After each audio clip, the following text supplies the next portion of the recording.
kasih Bapa, terpujilah nama Tuhan. Kami siapkan hati kami, hati yang terbaik untuk siap menerima kebenaran firman Allah. Mari urapilah pemberitaan firman-Mu, urapi juga kami sekaliannya, terkhusus hamba-Mu secara pribadi. Di dalam nama Yesus yang hidup, kami sudah berdoa, kami ucapkan syukur, dan kami sambut firman Tuhan dengan sukacita. Haleluya. Amin. Puji Tuhan, saya persilahkan kembali duduk. Sekaliannya sidang jemaat yang dikasihi Tuhan. Puji nama Tuhan, salam sejahtera bagi kita seluruh jemaat Tuhan. Salam. Lebih sukacita lagi, salam. Salam persekutuan kita Philadelphia. Ya, puji Tuhan, kiranya Tuhan memberkati kita di dalam limpah kasih anugerahnya. Kiranya kita tetap ada dalam keadaan sehat, sukacita, saudaraku, dilimpahi dengan segala berkat yang terbaik, sehingga hati kita selalu bersyukur kepada Tuhan atas segala kebaikan, kemurahannya yang tetap dan selalu menuntun kita sampai pada malam ini. Dan kita tetap percaya pertolongan Tuhan, kemurahan Tuhan masih akan terus berkelanjutan sampai kepada garis akhir.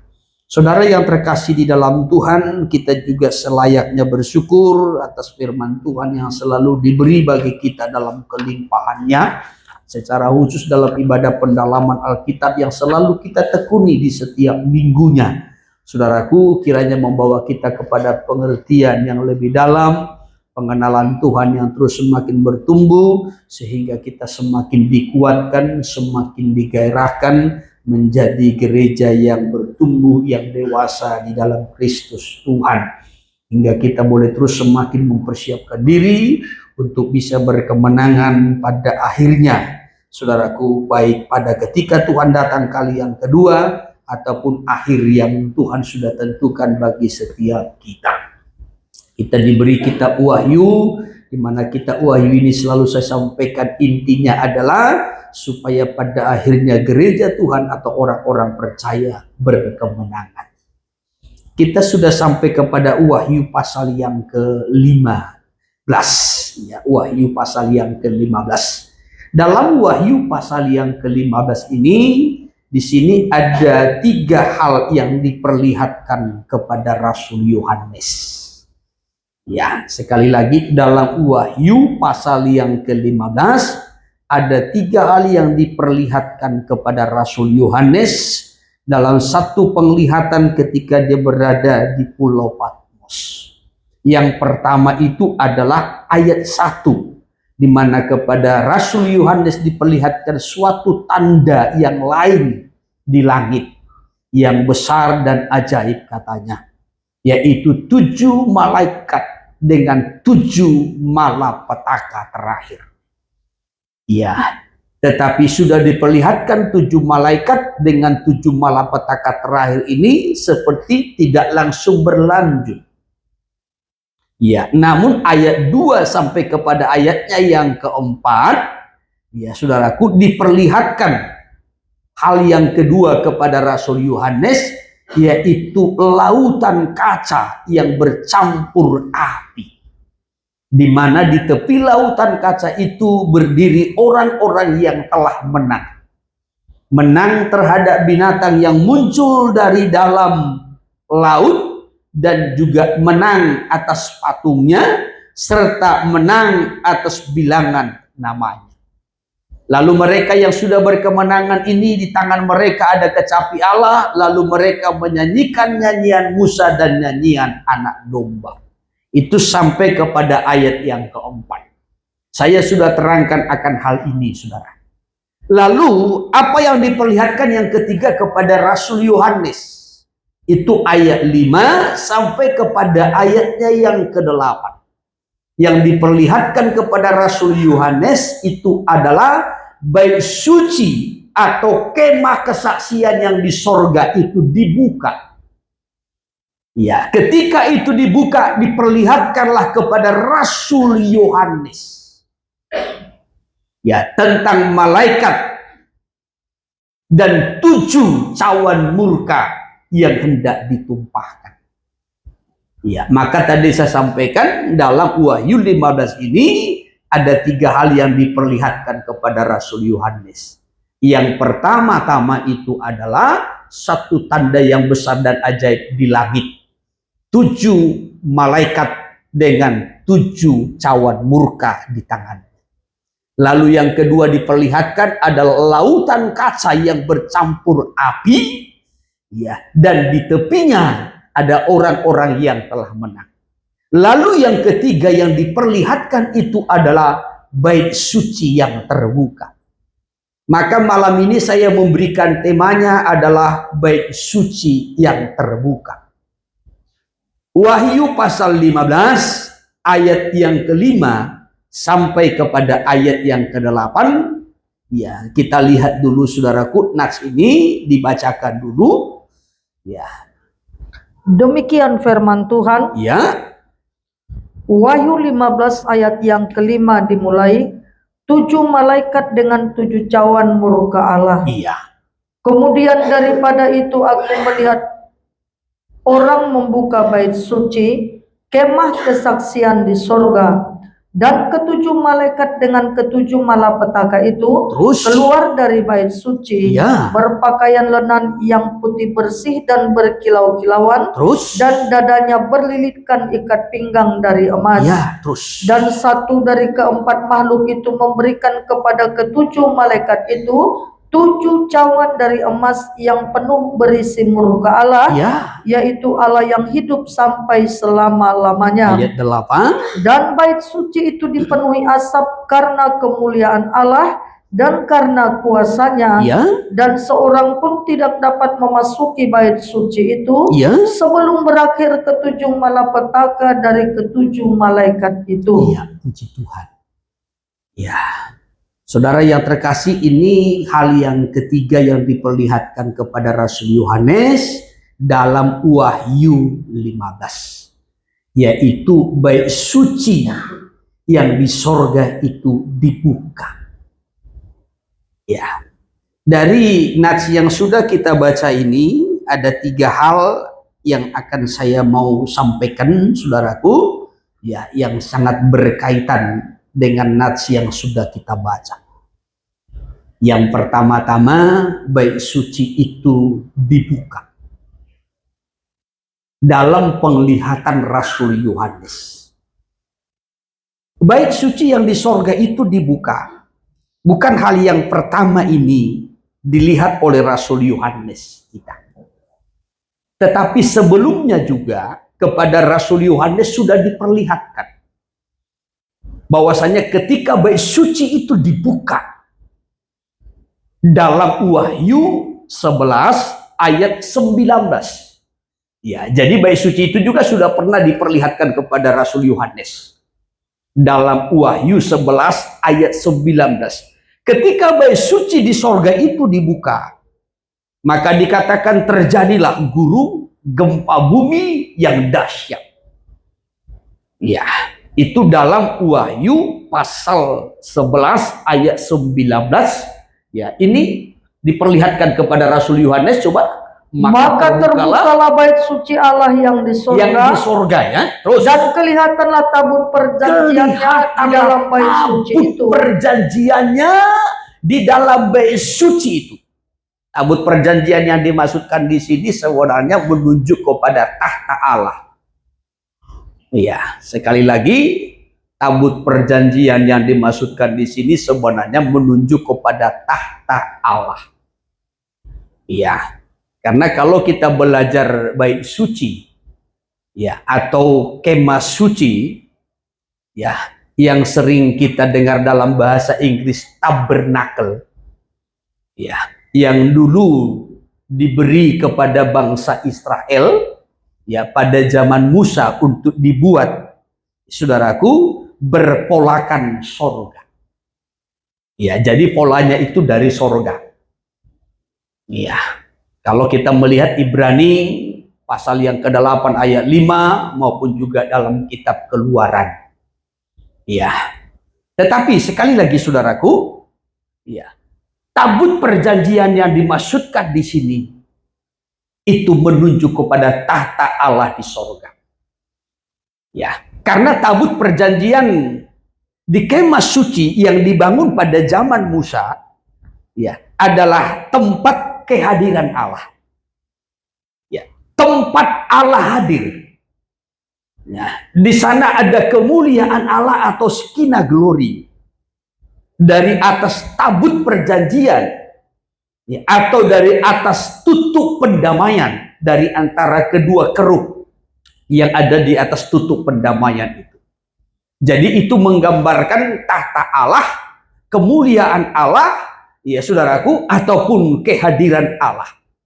Ya, dikatakan begini, maka terbukalah bait suci Allah yang di sorga, dan kelihatanlah tabut perjanjiannya di dalam bait suci itu, dan terjadilah kilat dan deru guru dan gempa bumi dan hujan es lebat. Ketika kepada Rasul Yohanes diperlihatkan bait suci yang di sorga itu terbuka, apa yang terjadi? Gempa bumi, kilat. Terjadilah Kilat dan deru guru, gempa bumi dan hujan es. Itu yang terjadi. Iya, saudara yang terkasih, ketika bait suci ini dibuka, ya, maka terjadilah ini. Kilat, guru, hujan es yang begitu dahsyat dan berlanjut. Ya, maka dimulailah aniaya yang besar melalui murkanya iblis. Iya. Ini kan ayat terakhir dalam Wahyu 11 toh? Amin. Ya kan? Amin. Lalu berlanjut kepada Wahyu 12. 12. Iya, dalam Wahyu 12 mulai dari ayat 3, 4, 5, 6 dan seterusnya sampai kepada ayatnya yang ke-12, ini sudah banyak berbicara tentang iblis. Ya. Lalu dalam ayat 12, saya kutip dalam ayat 12 dikatakan, celakalah engkau hai bumi. Ya, karena iblis telah turun kepadamu dalam geramnya yang perhatikan saudaraku.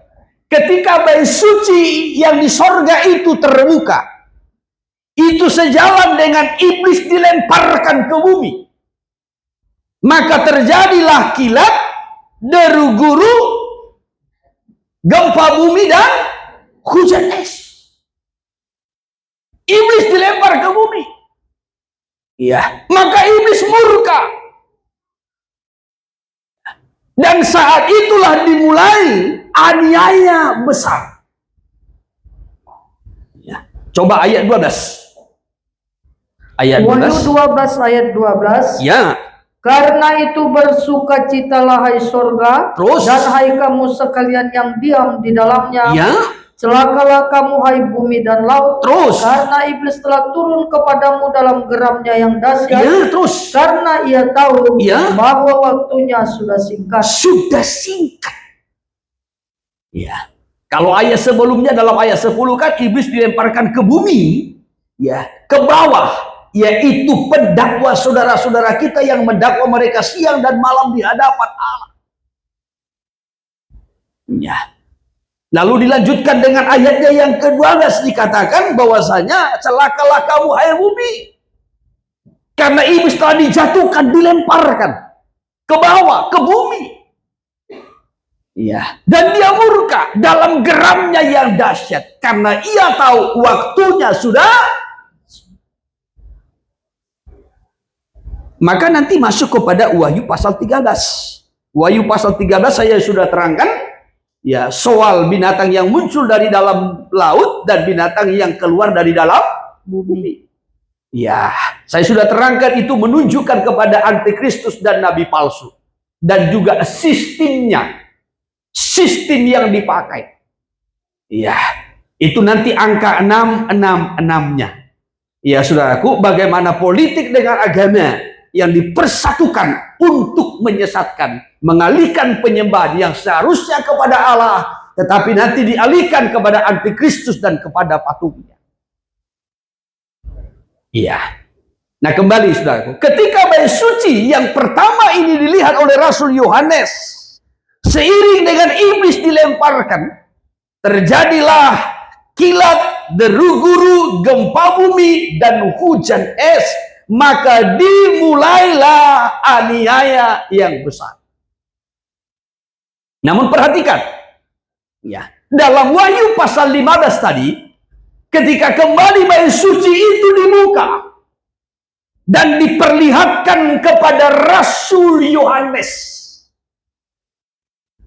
Ya, ketika bait suci ini dibuka, seiring atau sejalan dengan murka Allah ditumpahkan melalui 7 cawan murka sebagai penutup dari masa aniaya besar 3,5 tahun. Bisa ditangkap? Ya. Jadi Wahyu pasal 11 ayatnya yang ke-19, bait suci dibuka, iblis dilemparkan, aniaya dimulai. Ya, Wahyu pasal yang ke-15 ayat 5 sampai kepada ayat 8, kembali bait suci itu dibuka, ya, diperlihatkan kepada Rasul Yohanes, maka 7 malaikat dengan 7 malapetaka yang terakhir, ya, akan ditumpahkan sebagai penutup masa aniaya besar 3,5 tahun. Ya, itu saudaraku. Jadi Wahyu pasal 15 ini ayat 5 sampai kepada ayatnya yang ke-8 adalah masa akhir aniaya besar. Ya, kapan itu berakhir? Ketika 7 malapetaka terakhir ini ditumpahkan. Maka nanti dimulai pasal yang ke-16 ayat 1 dan seterusnya, ya, maka 7 malapetaka yang terakhir itu ditumpahkan satu persatu. Cawan murka yang pertama, cawan murka yang kedua, cawan murka yang ketiga, dan seterusnya. Sebagai penutup. Itu yang pertama yang perlu kita perhatikan dari Wahyu 15, dari ayat 5 sampai kepada ayatnya yang ke-8. Nah, hal yang kedua, ya, yang perlu kita mengerti. Saya selalu menyampaikan dalam kitab Wahyu secara mulai pasal 6 sampai kepada pasal yang ke-16 ada 3 bentuk penghukuman, ya, yang Tuhan lakukan terhadap dosa. Yang pertama, 7 dalam bentuk pembukaan meterai. Yang kedua, 7 dalam bentuk peniupan sangkakala. Yang ketiga, 7 dalam bentuk cawan murka. Ketika penghukuman ini dilakukan oleh Allah, baik pembukaan meterai ataupun peniupan sangkakala dan juga cawan murka, selalu ada kelompok, ya, kelompok orang-orang yang memuji Tuhan, kelompok yang menyembah Tuhan, kelompok yang berdoa. Wahyu pasal yang ke-6 itu adalah diawalinya pembukaan meterai. Ya, baik meterai yang pertama, meterai yang kedua, meterai yang ketiga, meterai yang keempat, dengan penampilan kuda dan para penunggangnya.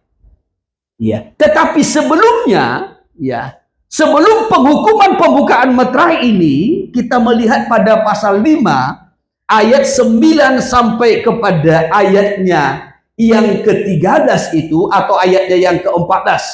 Saudaraku, di situ ada nyanyian, ada puji-pujian, ya, ada doa, ada penyembahan. Mari saya kutip dulu kembali.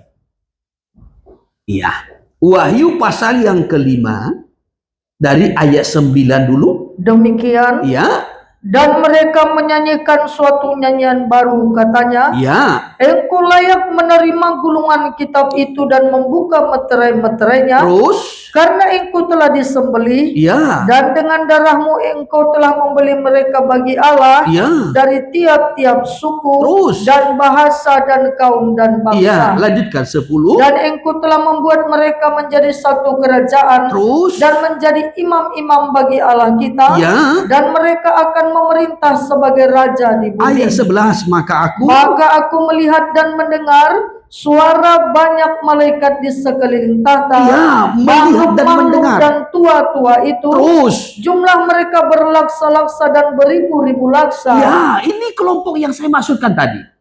Ya, ada satu kelompok yang besar, mereka memuji, menyembah Tuhan. Terus, 12 Katanya dengan suara nyaring, ya, anak domba yang disembelih itu layak untuk menerima kuasa, terus, dan kekayaan, ya, dan hikmat, dan kekuatan, terus, dan hormat, dan kemuliaan, dan puji-pujian. iya. Jadi mereka menaikkan puji-pujian, pengagungan, penghormatan kepada Tuhan. Iya, semua. Ya, kalau kita melihat, saudaraku, ini bukan hanya di sorga, tidak. Ya, tetapi kalau kita melihat ayat 13, dan aku mendengar semua makhluk yang di sorga dan yang di bumi. Di sorga dan di mana? Di bumi. Dan yang di bawah bumi, dan yang di laut, dan semua yang ada di dalamnya berkata, bagi Dia yang duduk di atas tahta dan bagi anak domba adalah puji-pujian dan hormat dan kemuliaan dan kuasa sampai selama-lamanya. Iya. Jadi ada satu kelompok yang besar yang memuji-muji Allah, meninggikan Tuhan, menyembah Tuhan. Ya, akan tetapi saudaraku, ya, di samping kelompok orang-orang yang memuji ini, maka Wahyu pasal yang ke-6. Ini kan kelanjutannya toh? Wahyu pasal yang ke-6 meterai pertama dibuka.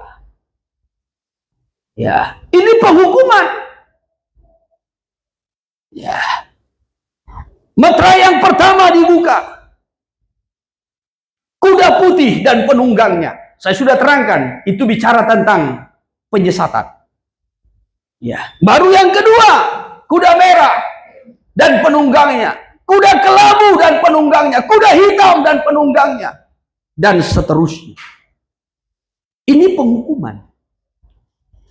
Ya, dalam seri Wahyu pasal yang ke-6, tentu ini kita sudah pelajari. Ya, ini penghukuman-penghukuman apa ini? Ya, saya sudah terangkan akan hal itu. Tetapi saudaraku, yang saya mau sampaikan, ada kelompok orang-orang yang memuji Tuhan, tetapi ada kelompok yang masuk dalam penghukuman. Bisa ditangkap? Iya, jadi di sini ada dua kelompok. Kelompok orang-orang yang memuji, kelompok orang-orang yang masuk dalam penghukuman. Ya, demikian juga ketika Tuhan menghukum melalui peniupan sangkakala. Ya. Wahyu pasal 9, ya, atau dimulai dari Wahyu pasalnya yang ke-8, itu adalah peniupan sangkakala. Ya, mari saya kutip sebentar. Wahyu pasalnya yang ke-8, ayat yang ke-6, perikopnya saja. Keempat sangkakala yang pertama. Ya, keempat sangkakala yang pertama. Sangkakala pertama ditiup, sangkakala yang kedua, ketiga, keempat, saudaraku, ditiup sebagai bentuk penghukuman. Lalu nanti pasal 9, sangkakala yang kelima, dan seterusnya, yang ke-6 dan yang ke-7. Tetapi lihat, sebelum ayat yang ke-6, ini Wahyu pasal 8 ayat 1 sampai kepada ayatnya yang kelima, ada kelompok orang-orang yang berdoa. Ya, dan menyembah. Doa dan penyembahan mereka itu digambarkan di sini bagaikan asap kemenyan yang naik ke hadapan Allah. Ya, mari saya kutip Wahyu pasal yang ke-8 ayat pertama. Dan ketika anak domba itu membuka meterai yang ketujuh, Terus. maka sunyi senyaplah di sorga, Iya. kira-kira setengah jam Iya, lamanya. lanjutkan. Lalu aku melihat ketujuh malaikat yang berdiri di hadapan Allah, Terus. dan kepada mereka diberikan 7 sangkakala. Iya, ini persiapan untuk meniup 7 sangkakala penghukuman. Maka terus ayat 3. Maka datanglah seorang malaikat lain, Iya. dan ia pergi berdiri dekat mesbah dengan sebuah pedupaan emas. Terus. Dan kepadanya diberikan banyak kemenyan untuk dipersembahkannya Untuk bersama-sama dengan doa dipersembahkan. semua orang kudus Bersama-sama dengan semua doa di orang atas mesbah emas kudus. di hadapan tahta itu. Iya. Kemenyan bersama-sama dengan doa orang-orang kudus di atas mesbah emas di hadapan tahta itu. Ayat 4. Maka naiklah asap kemenyan bersama-sama dengan doa orang-orang kudus itu dari tangan malaikat itu ke hadapan Allah. Ya. Atau kita lanjutkan sampai ayat 5. Lalu malaikat itu mengambil pedupaan itu, mengisinya dengan api dari mesbah dan melemparkannya ke bumi. Maka meledaklah bunyi guru disertai halilintar dan gempa bumi. Lalu ayat 6, dimulailah peniupan sangka penghukuman. Iya. Jadi ayat 5 sampai kepada ayat 1 sampai kepada ayatnya yang kelima, ini kelompok orang-orang yang berdoa, yang menyembah, di mana doa dan penyembahannya itu digambarkan seperti ukupan bercampur dengan kemenyan yang asapnya naik sampai ke hadirat Allah. Tetapi di kelompok lain ada orang-orang yang masuk dalam penghukuman. Ya, penghukuman apa? Penghukuman melalui peniupan sangkakala. Ya, demikian juga dalam Wahyu ya, pasalnya yang ke-15 sampai kepada Wahyu pasalnya yang ke-16. Wahyu pasal 15 kita sudah melihat ayatnya yang kedua sampai kepada ayatnya yang keempat. Ketika diperlihatkan kepada Rasul Yohanes, lautan kaca bercampur api. Di tepi lautan kaca itu berdiri orang-orang yang telah menang. Amin. Orang-orang yang telah menang ini menaikkan nyanyian, pujian mereka, yaitu nyanyian Musa dan nyanyian anak domba. Ya, ini kelompok orang-orang yang sudah menang. Tetapi ada kelompok yang lain. Dalam Wahyu pasalnya yang ke-16, saudaraku, itu masuk kepada malapetaka. Ya, 7 malapetaka. Ya, jadi ada kelompok orang-orang yang menang sehingga mereka menaikkan pujian, nyanyian, ya, bahkan penyembahan, doa. Tapi ada kelompok yang masuk dalam penghukuman. Yang saya mau sampaikan, kita ada di kelompok mana? Yang menjadi koreksi bagi saya dan saudara, kita ada di kelompok mana? Kelompok orang-orang yang memuji, menyembah dan berdoa, atau di kelompok orang-orang yang masuk dalam penghukuman?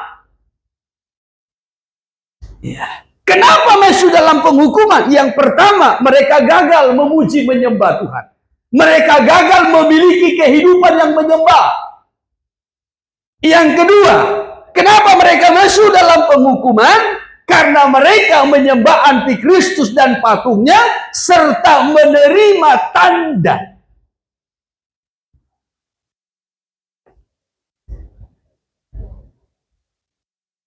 Oleh sebab itu saya selalu menekankan, jangan sampai kita gagal dalam penyembahan, dalam doa. Sesibuk apapun kita, baik dalam pekerjaan, dalam aktivitas kegiatan kita sehari-hari, termasuk dalam pelayanan. Jangan sampai kita gagal dalam menyembah Tuhan.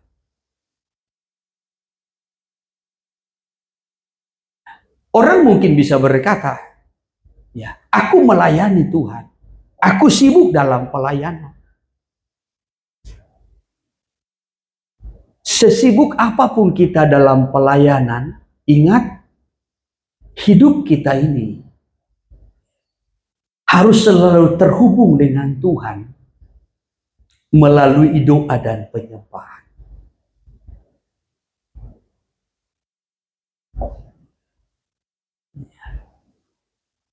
Banyak orang sibuk melayani, tetapi tidak punya kehidupan yang menyembah.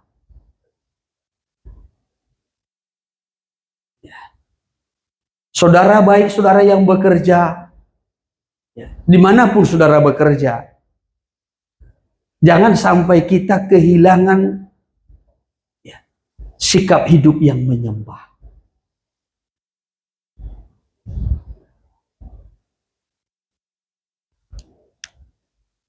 Ini saudaraku, dua kelompok ini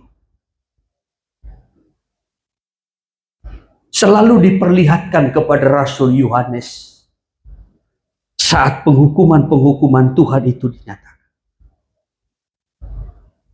Baik ketika meterai penghukuman dibuka, baik ketika peniupan sangkakala, baik ketika cawan murka ditumpah.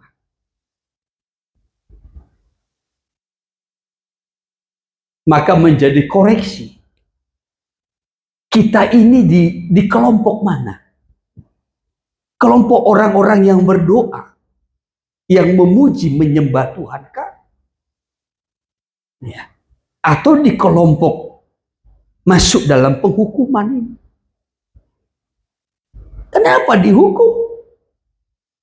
Ya. Karena gagal memiliki hidup yang menyembah. Ya. Kenapa dihukum? Karena menyembah antikristus. Menyembah patungnya, menerima tandanya.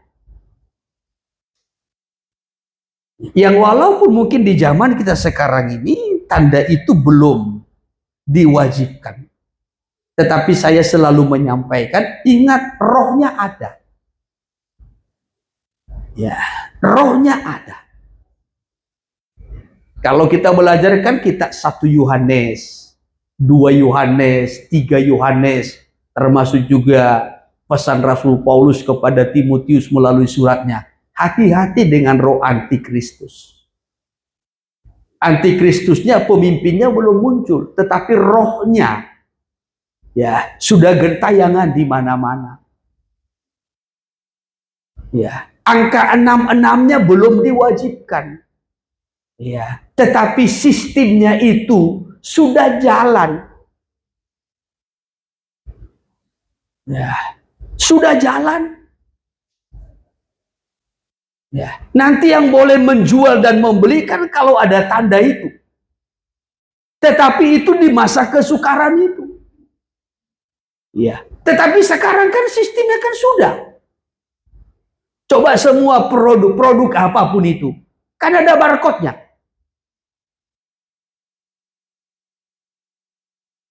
Ya, mana ada barang yang bisa dijual kalau tidak ada barcode-nya? Ya. Saudara beli air minum Aqua saja, merek apapun itu ada barcode-nya. Ya. Anak-anak kita beli jajanan, itu jajanannya juga ada barcode-nya. Ya. Jadi tidak akan ada barang yang bisa diperjualbelikan kalau tidak ada barcode. Sistemnya sudah. Ya. Maka saya selalu mengingatkan supaya kita berhati-hati, ya, bijaksana, ya, dan tetap terhubung dengan Tuhan melalui penyembahan. Jangan gagal dalam doa dan penyembahan. Amin. Amin. Amin. Ya. Jadi di satu sisi ada kelompok orang-orang yang menang, karena mereka sudah mengalami kemenangan, mereka memuji-muji, mereka menyembah, mereka menaikkan doa.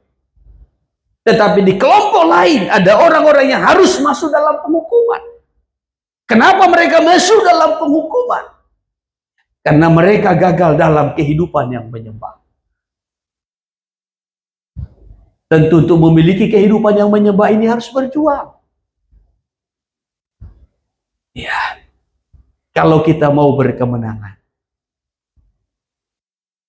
Ya, Yesus ingatkan murid-muridnya. Berdoalah dan berjaga-jagalah. Roh memang penurut, tetapi daging lemah.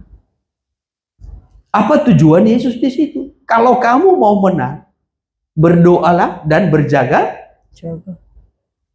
Kan itu maksudnya. Ya. Kalau kamu mau menang, rohmu penurut, tapi dagingmu lemah. Ya. Keinginan dagingmu mempengaruhi hidupmu. Ya, keinginan dagingmu menyeretmu. Ya. Tetapi kehidupan yang berdoa, kehidupan yang menyembah itu akan menolongmu.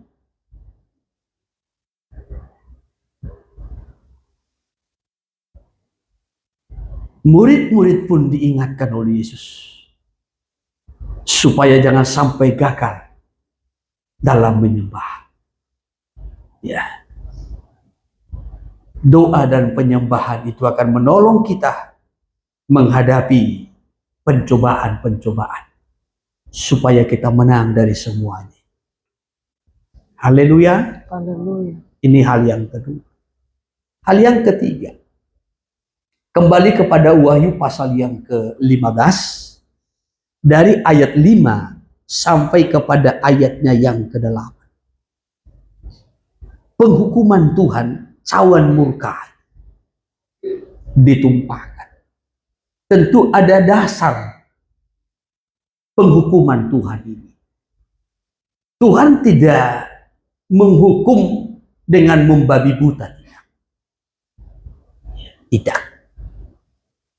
Saya sudah terangkan juga dalam ibadah-ibadah kita sebelumnya, saudaraku, ya, Tuhan menghukum melalui pembukaan 7 meterai. Itu masih bercampur. Dan di situ masih ada kemurahan Tuhan. Demikian juga melalui peniupan sangkakala. Di situ juga masih ada kemurahan Tuhan. Kalau orang percaya mau berjuang. Tetapi ketika cawan murka ini ditumpahkan, di sini tidak ada lagi kemurahan. Ya. Maka selalu dikatakan cawan murka tanpa campuran. Ya. Di sini tidak ada lagi kesempatan untuk bertobat. Tidak ada lagi kemurahan. Ya. Oleh sebab itu, saudaraku, penghukuman Tuhan itu tentunya ada dasarnya. Nah, kembali kita perhatikan di sini ayatnya yang ke-5. Kemudian daripada itu aku melihat orang membuka bait suci kemah kesaksian di sorga. Ya, kemah suci di sorga atau bait suci di sorga, dan ketujuh malaikat dengan ketujuh malapetaka itu keluar dari bait suci. Dari mana keluar penghukuman itu? Dari mana keluar penghukuman itu? Dari bait suci. Dari bait suci. Iya. Penghukuman itu dari bait suci. Iya. Penghukuman itu bukan dari langit. Penghukuman itu bukan dari alam, dari bumi, tidak. Iya. Kalau penghukuman-penghukuman sebelumnya kan kita sudah lihat, kalau saudara masih ingat. Saya menerangkan ya bagaimana penghukuman itu, saudaraku, muncul dari alam. Ya. Bukan dari bait suci. Ya. Tetapi dikatakan cawan murka ini muncul dari dalam bait suci.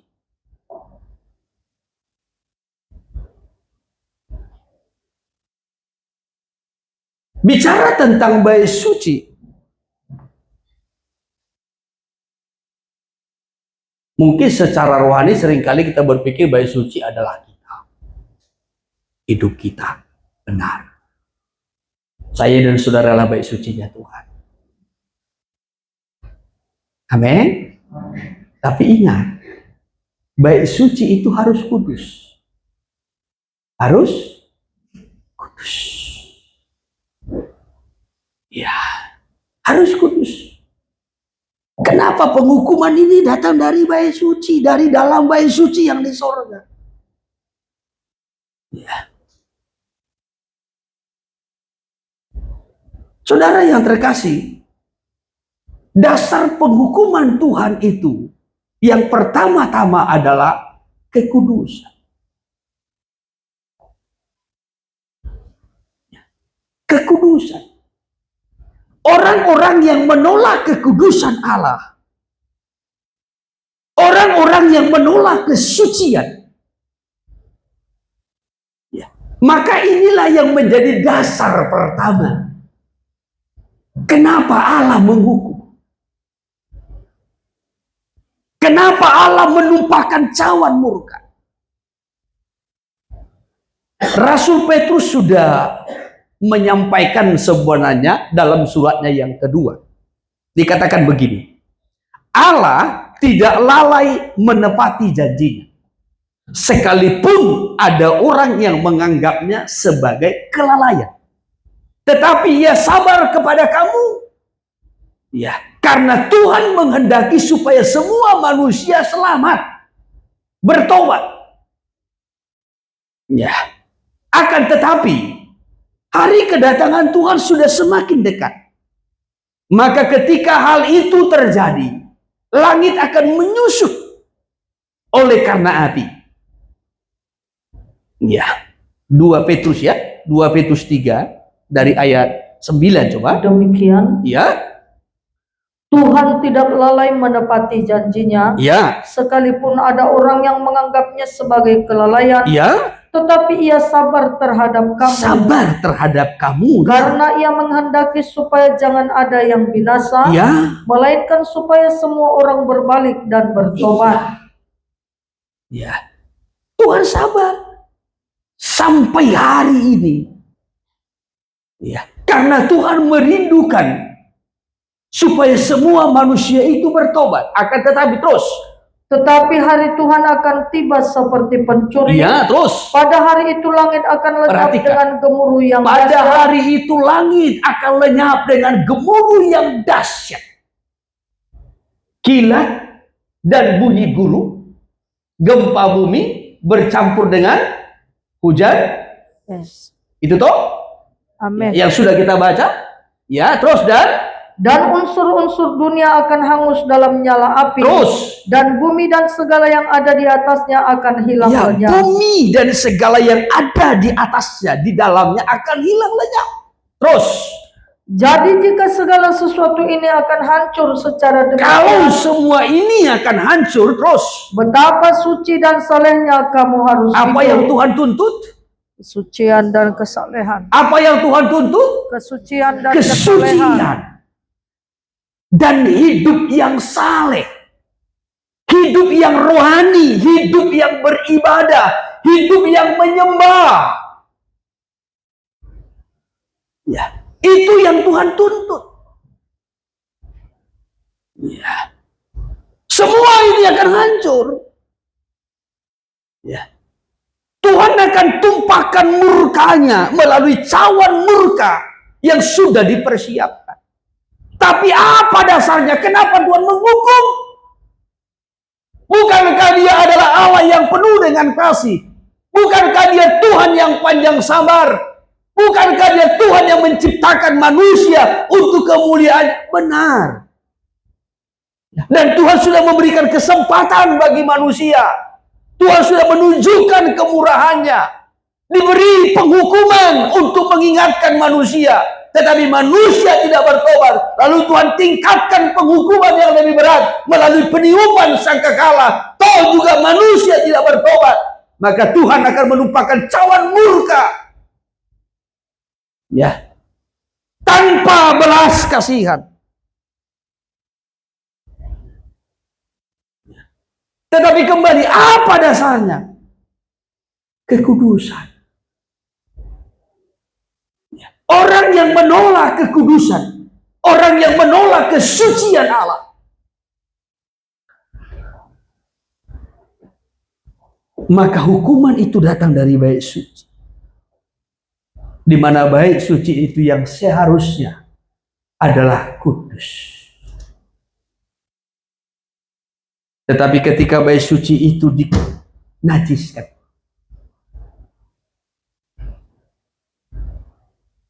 maka bait suci itu harus berperkara dengan Tuhan. Rasul Paulus mengingatkan itu dalam suratnya kepada jemaat di Korintus. Tidak tahukah kamu bahwasanya tubuhmu adalah bait? Siapa yang merusakkan bait suci, ia akan berhadapan berperkara dengan Tuhan. Ya. Jadi dasar yang pertama penghukuman Tuhan itu adalah kekudusan.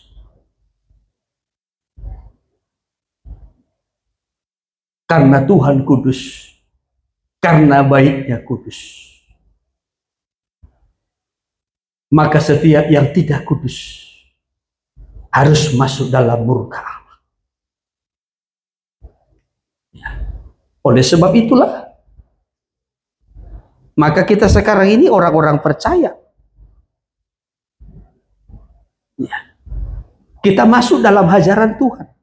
Kita masuk dalam penghukuman Tuhan yang ringan. Yang ringan ya.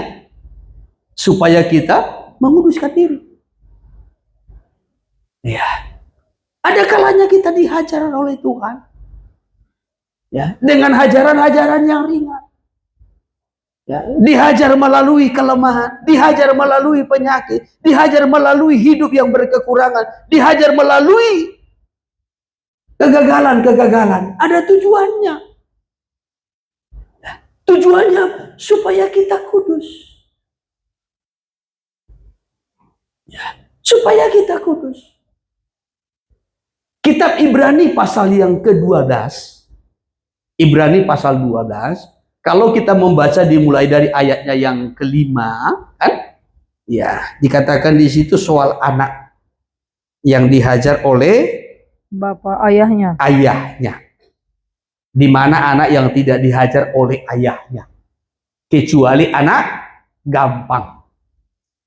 Ya, kalau anak gampang, ya anak yang tidak sah, ya saudaraku, yang tidak diakui sebagai anak, ya tidak dihajar. Ya, tetapi anak yang benar dihajar.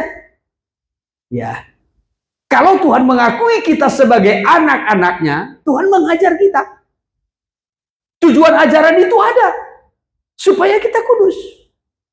Ayat 10. Ayat 10 saja lompat. Sebab mereka mendidik kita dalam waktu yang pendek. Ya, orang tua sesuai kita. Dengan apa yang mereka anggap ya, baik. Ayah kita mendidik kita dalam waktu yang pendek. Ya, sesuai dengan apa yang mereka anggap baik. Ya. Jadi orang tua mendidik kita ya sesuai dengan apa yang dia anggap baik. Ya. Dan orang tua kita kan tidak semua orang tua kita rohani. Ya toh? Ya, kan nggak semua rohani kan? Ya. Kalau ada orang tua kita yang sudah bertobat, sudah di dalam Tuhan, orang percaya, orang beriman, atau orang yang takut akan Tuhan, ya puji Tuhan. Ya, tapi kan nggak semua. Ya, saudaraku. Ya.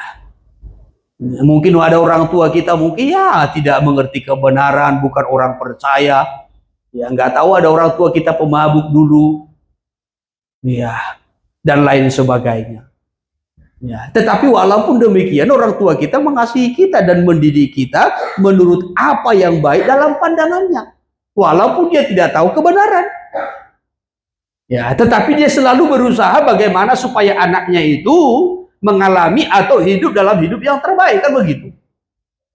Ya, sama halnya juga dengan kita sekarang ini, walaupun kita sudah di dalam Tuhan, masih banyak hal kebenaran-kebenaran yang tidak kita pahami. Ya, namun demikian pun karena kita mengasihi anak-anak kita mendidik mereka sesuai dengan apa yang kita pahami.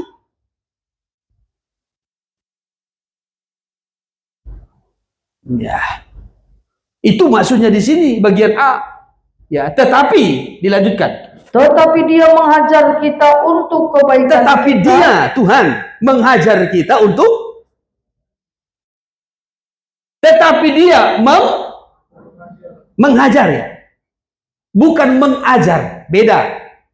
Ya, mengajar. Kalau mengajar ini memberi materi, teori. Tapi kalau mengajar ini mendisiplin, menghukum. Ya, tapi dia mengajar kita, dia menghukum kita, mendisiplin kita, terus supaya kita beroleh bagian dalam kekudusan. Supaya kita beroleh bagian dalam kekudusan. Ya. Supaya kita beroleh bagian dalam kekudusannya. Ya. Jadi kita orang percaya pun, kita yang sudah di dalam Tuhan pun, kita sekarang dihajar, dihukum. Ya. Apa tujuan Tuhan? Apa maksud Tuhan dengan penghukuman? Kekudusan. Ya. Tetapi kalau kita lari dari hajarannya, kita lari dari kekudusan, maka nanti hajarannya dengan 7 cawan murka. Ya, ketika 7 cawan murka ditumpahkan, tidak ada kesempatan untuk diperbaiki lagi.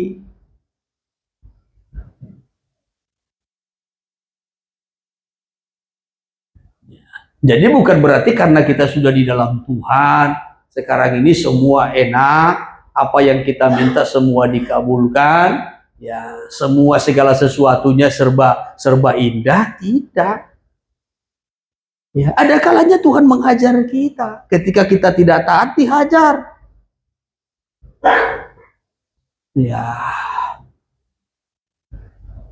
Ketika kita sudah mulai menyimpang, ketika kita sudah mulai tersesat, dihajar supaya kita tetap kembali kepada kekudusannya.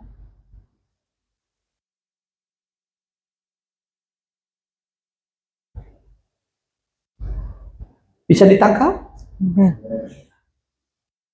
Maka bersyukurlah kalau dihajar Tuhan,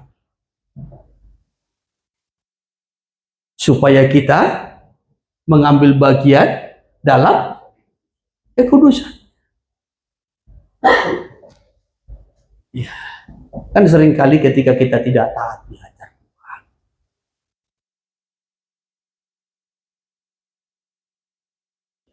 Nggak mau dengar-dengaran dihajar Tuhan.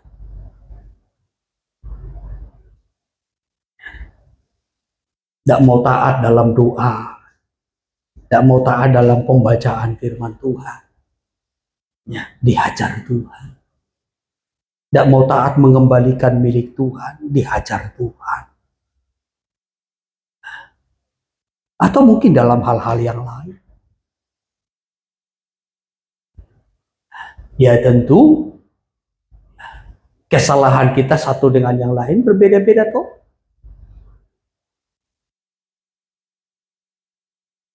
Berbeda-beda. Ada orang mungkin, ya saudaraku, kelemahannya soal pembacaan firman, angin-anginan. Ada orang mungkin bertekun dalam hal itu, tetapi sebagian mungkin kelemahannya dalam hal doa.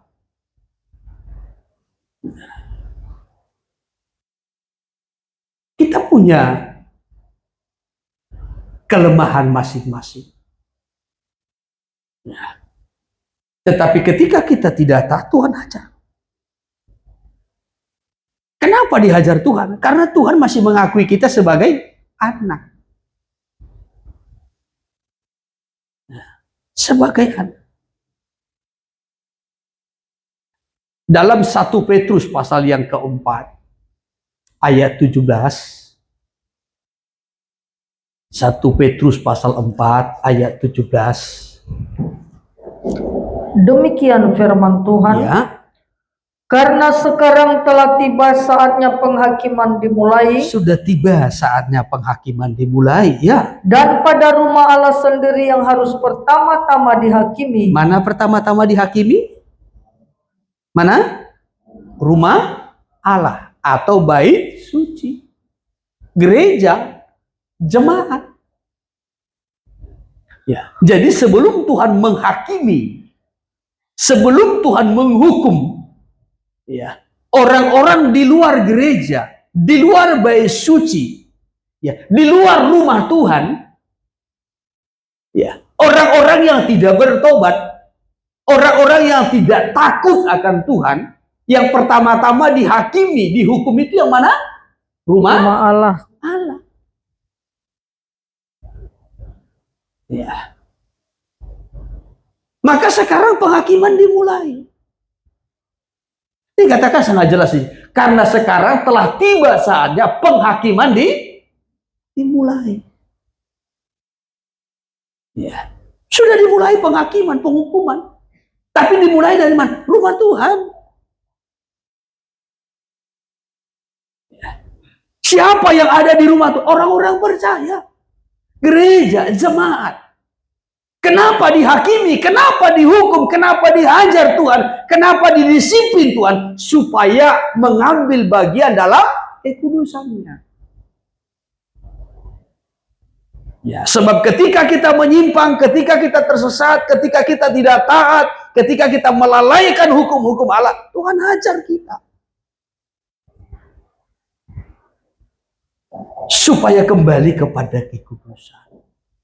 Tetapi kalau toh juga tidak kembali kepada kekudusan, maka nanti ya, akan ditimpa dengan cawan murka Allah. Ya, jadi bagian yang ketiga ini, apa dasar penghukuman Tuhan? Adalah kekudusan. Allah itu kudus, baitnya itu kudus. Setiap dosa, setiap pelanggaran harus masuk dalam penghukuman. Bisa ditangkap toh? Amin. Kembali saudara kepada Wahyu pasal 15. Ya, Wahyu pasal 15 dikatakan tadi di sini dalam ayatnya yang ke-6.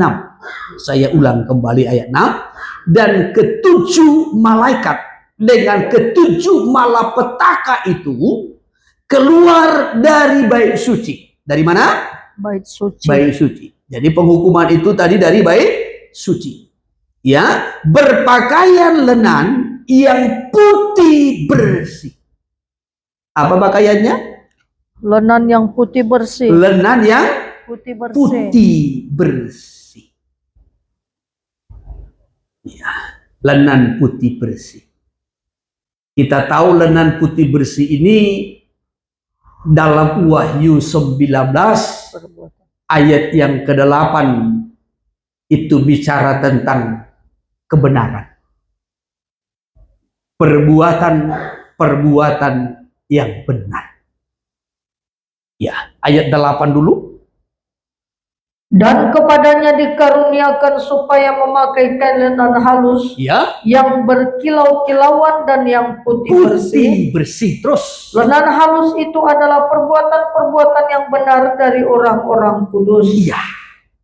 Lenan halus itu berbicara, ya, atau menggambarkan perbuatan-perbuatan yang benar. Ya. Kalau dasar penghukuman Tuhan yang pertama tadi adalah kekudusan. Dasar penghukuman Tuhan yang kedua itu adalah kebenaran. Ya. Pakaian itu menggambarkan kebenaran. Ya. Maka orang-orang percaya milik kepunyaan Tuhan, ya, seharusnya mengenakan pakaian lenan halus yang menggambarkan perbuatan-perbuatan hidup yang benar. Ya. Kitab Ayub pasal 29 Ayub pasal 29 ayat yang ke-14. Ayub pasal 29 ayat 14 Aku dikatakan, berpakaian kebenaran, ya, aku berpakaian kebenaran. dan keadilan menutupi aku seperti jubah dan serban. Ya, bahkan keadilan menutupi aku seperti jubah dan serban. Ya. Jadi yang kedua, dasar penghukuman Tuhan itu adalah kebenaran. Yang menjadi pertanyaannya, pakaian kita pakaian apa? Pakaian lenan haluskah atau pakaian yang lain? Karena tidak semua tentu yang berpakaian lenan halus. Karena kalau berpakaian lenan halus itu menggambarkan perbuatan-perbuatan yang benar. Orang yang hidup dalam kebenaran. Orang yang mengikuti kebenaran Allah. Ya, kalau kita Yesaya 64 ayat yang ke-6, kalau saudara ingat, kami sekaliannya seperti Kain kotor. Pakaian, kesalehan kami itu seperti pakaian kotor. Ya, kesalehan kami, ya, kehidupan kami, karakter kami, sifat kami, perbuatan-perbuatan kami seperti kain kotor. Itu Yesaya 64 ayatnya yang ke-6.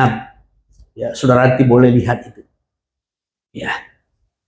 Maka tadi saya katakan, pakaian kita berpakaian lenan haluskah atau berpakaian yang kotor? Lenan halus itu menggambarkan kebenaran. Kebenaran Allah. Ya. Apa itu kebenaran? Kebenaran kita tahu adalah firman. Ya. Salah satu poin doa Yesus dalam Yohanes 17 ayat 17. Kuduskanlah mereka dengan firman-Mu. Firman-Mu adalah Kebenaran. kebenaran. Ya, jadi apa yang dimaksudkan dengan kebenaran? Firman. Hidup dalam kebenaran itu artinya hidup sesuai dengan firman.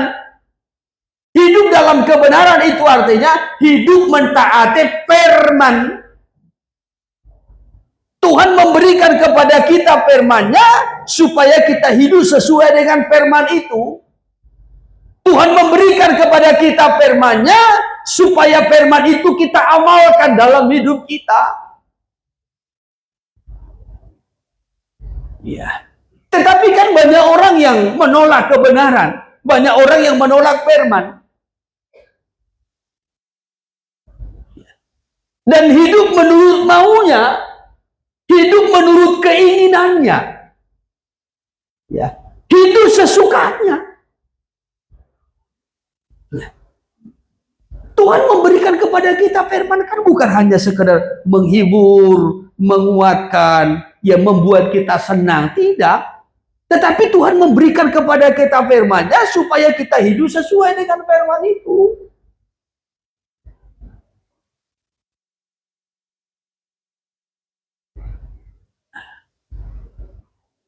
Firman tidak hanya menghibur kita. Kalau kita bicara tentang firman kebenaran, ya, yang paling inti, Rasul Paulus menerangkan itu kepada Timotius, ya.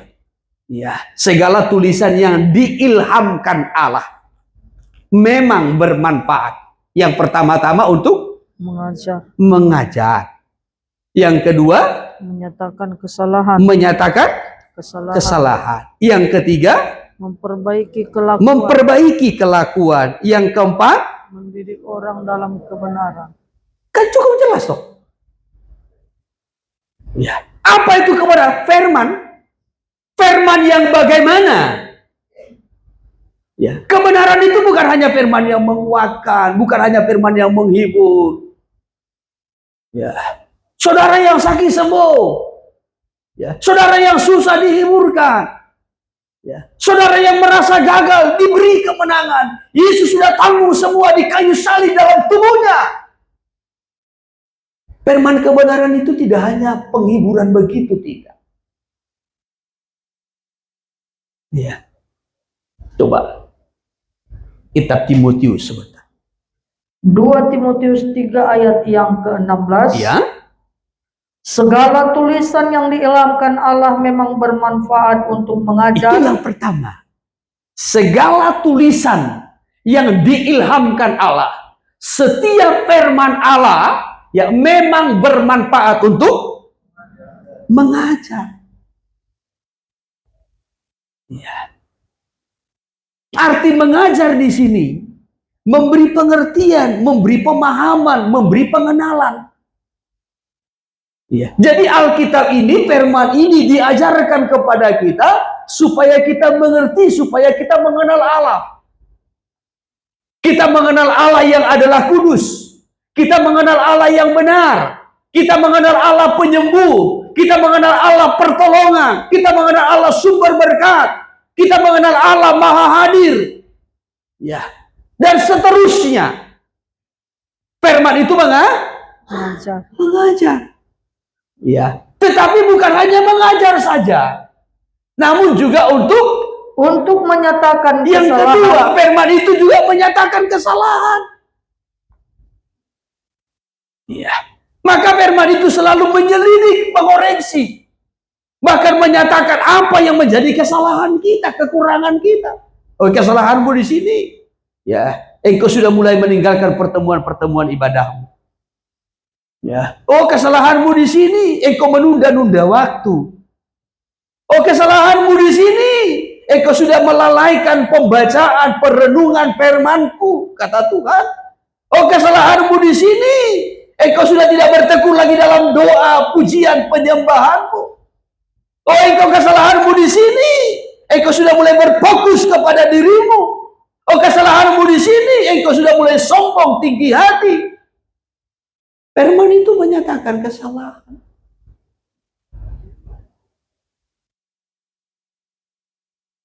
Ya. Itu kebenaran. Kebenaran itu mengajar, mendidik kita, sehingga kita mengerti, memahami, mengenal Tuhan. Bisa ditangkap? Ya. Jadi kebenaran bukan hanya soal firman yang memberi penghiburan, penguatan, ya saudara, tidak. Ya.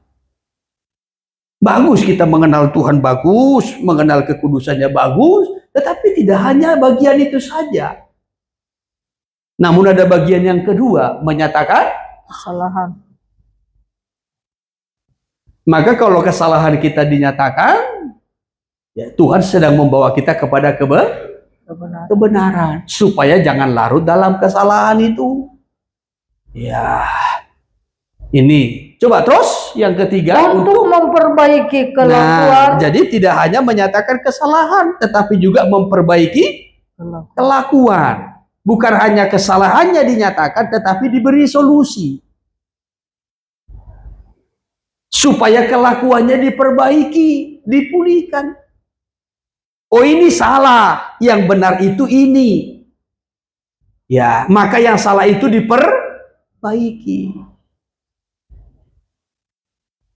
Ya, itu hebatnya Alkitab kita. Amin. Bukan hanya menyatakan kesalahan, bukan hanya menegur saudaraku kesalahan, tetapi juga diberikan solusi, jalan keluar. Ya, memperbaiki kelakuan. Terus dan untuk mendidik orang dalam kebenaran. Ya, selanjutnya mendidik orang dalam kebenaran. Ya. Sehingga seluruh aspek kehidupan kita, saudaraku, semakin mengarah kepada kebenaran.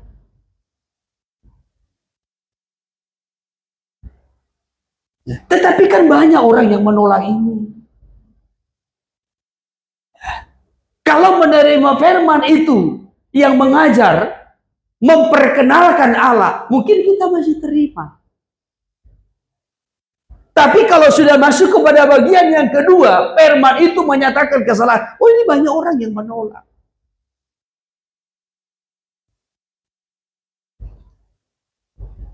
Tidak gampang menyatakan kesalahan seseorang.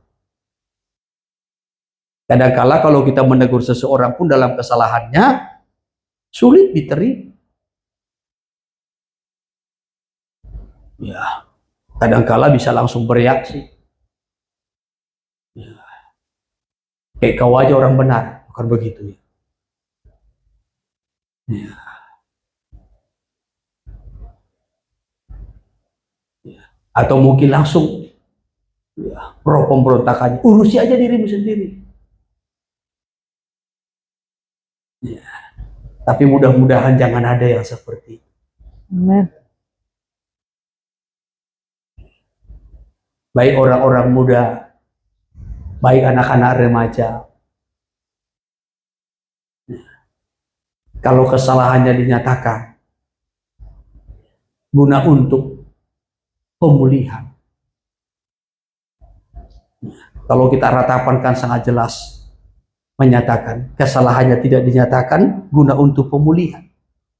Jadi kalau kesalahan itu dinyatakan sebenarnya supaya kita pulih. Ya. Tapi banyak orang yang tidak siap menerima ini. Menolak kebenaran. Apalagi memperbaiki kelakuan. Senang. Cinta dengan kelakuannya yang lama. Ya. Senang dengan kelakuannya yang buruk.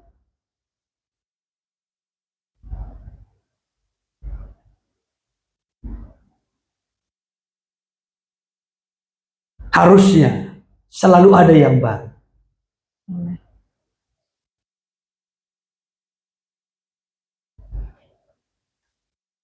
Jadi kalau kita bicara tentang kebenaran, ini intinya garis besar. 2 Timotius 3 ayat 16 ini. Ya, apa tujuannya ini ayat 17? Ayat 17. Dengan demikian tiap-tiap manusia kepunyaan Allah diperlengkapi untuk setiap perbuatan baik. Ya, dengan demikian tiap-tiap kepunyaan Allah atau orang-orang percaya diperlengkapi untuk setiap perbuatan yang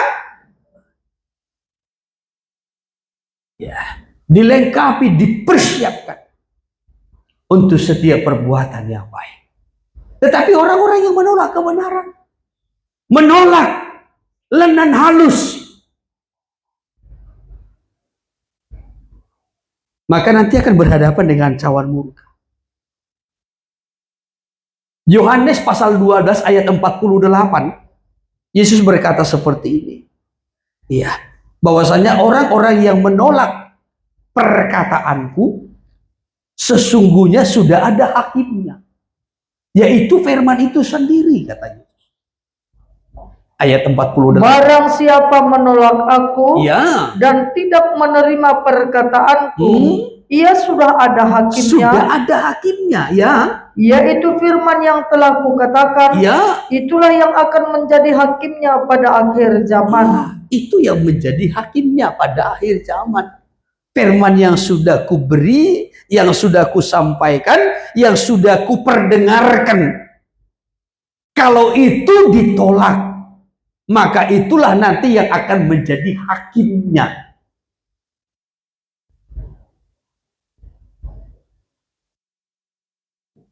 Ya, apalagi kita sudah banyak mendengarkan firman, sudah tahu banyak kebenaran. Hati-hati kalau kita tidak menjadi pelaku firman. Hukumannya berat. Ya. Cawan murka. Kalau Tuhan memberikan kita firman-Nya, bukan hanya sekedar untuk dimengerti, tetapi untuk dilakukan.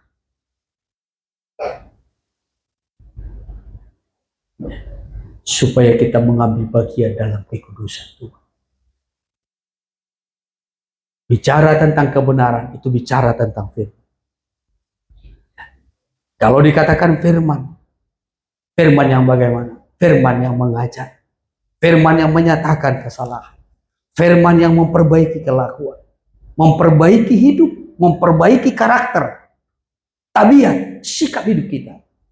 Bahkan juga yang mendidik kita dalam kebenaran. Tetapi kalau ini ditolak, ya, karena keinginan kita, yang ingin kita jalankan, yang ingin kita lakukan, maka hukumannya sangat berat. Ya. Rasul Paulus juga mengingatkan jemaat-jemaat di Roma, dalam Roma pasal 10 ayatnya yang ketiga. Karena mereka menolak kebenaran Allah. Kenapa mereka menolak kebenaran Allah? Karena mereka ingin menegakkan kebenaran Diri sendiri. Kenapa mereka menolak firman? Karena mereka ingin melakukan keinginannya sendiri, kehendaknya sendiri. Ya. Jadi banyak orang yang menolak kebenaran firman, banyak orang yang mengabaikan firman karena hendak melakukan keinginannya sendiri.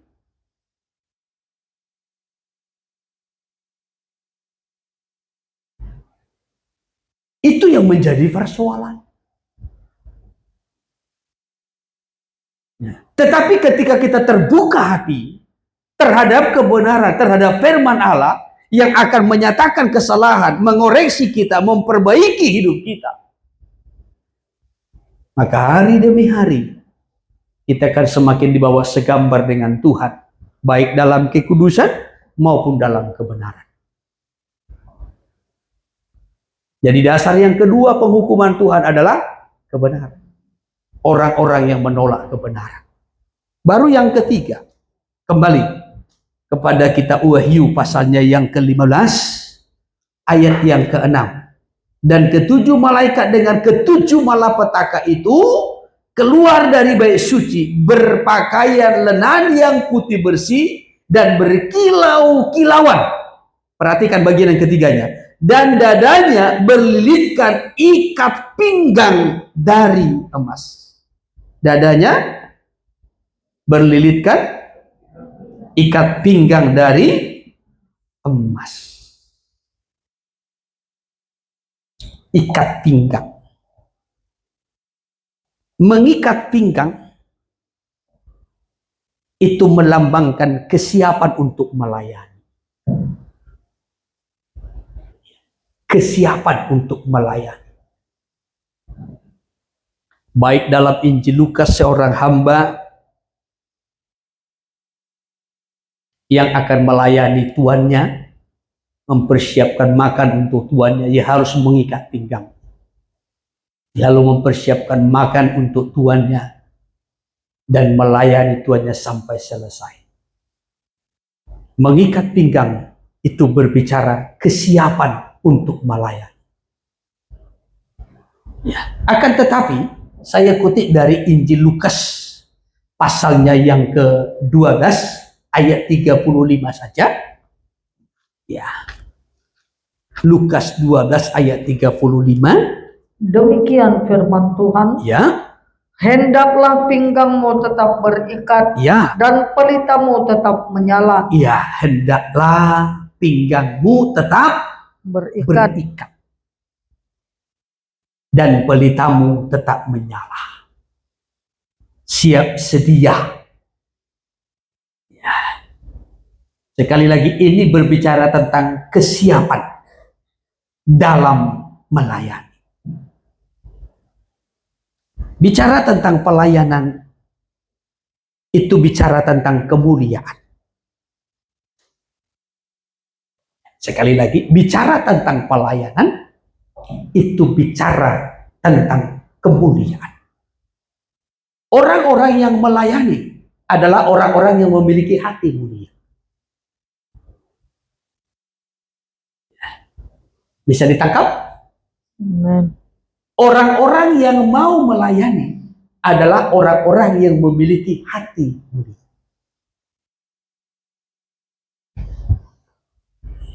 Dan saya selalu menyampaikan sesuai dengan Alkitab kebenaran, melayani itu dengan hati hamba. Melayani bukan jabatan. Nah, itu yang seringkali salah. Ya, menganggap pelayanan itu jabatan. kedudukan. Sehingga ketika dia melayani, dia merasa terhormat. Salah total. Ya, salah total. Tetapi melayani itu dengan hati hamba. Menghambakan diri.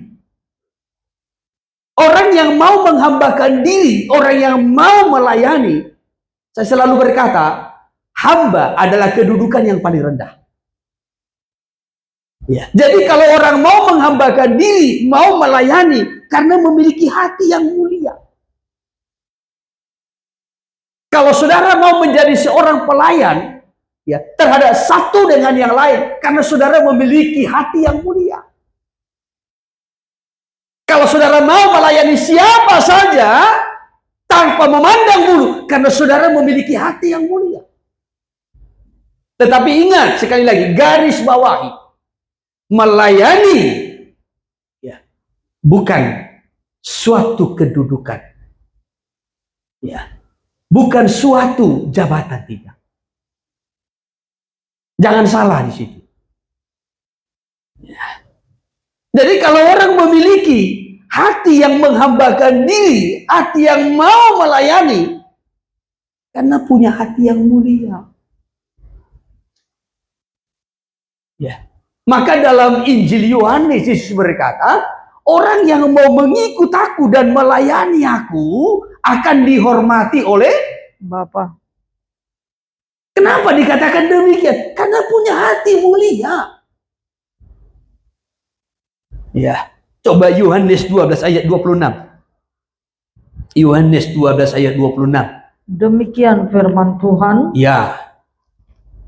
Barang siapa melayani aku, Ya. ia harus mengikut aku. Harus mengikut aku terus. Dan di mana aku berada, di situ pun pelayanku akan berada. Ya. Barang siapa melayani aku, ia akan dihormati Bapa. Ya, barang siapa melayani aku, dia akan dihormati. Ya, ia akan dihormati Bapa. Coba saya minta terjemahan firman Allah yang hidup dulu sebentar. Ya, terjemahan firman Allah yang hidup.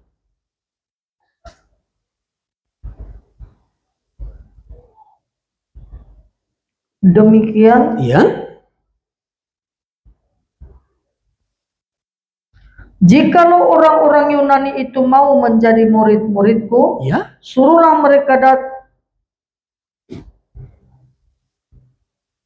Ya, terus. Suruhlah mereka datang dan mengikut aku. Ya. Karena pelayan-pelayanku harus ada di tempat aku berada. Dan jikalau mereka mengikut aku, ya, Bapakku akan memuliakan mereka. Bapakku akan memuliakan. Ya. Kalau dalam terjemahan sekarang, dihormati. Ya. Orang-orang yang memiliki hati mulia, karena mau melayani, menghambakan diri, ya, ini sangat dihargai oleh Tuhan.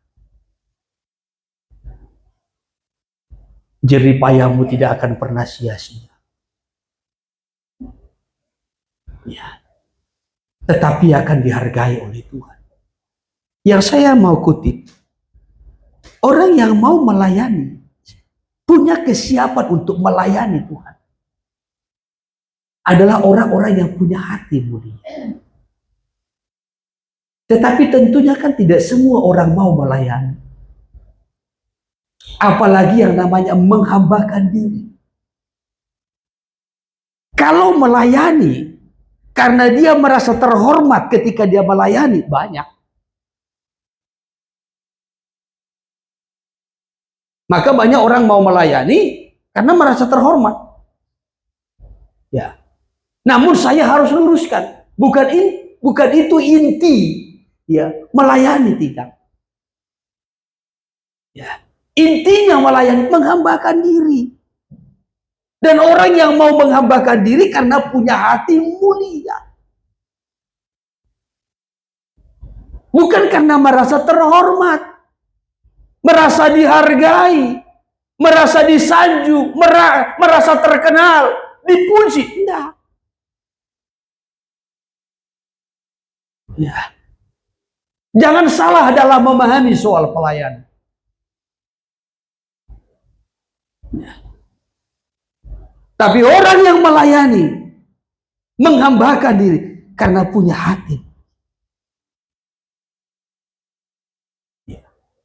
Karena itu banyak orang yang tidak mau melayani.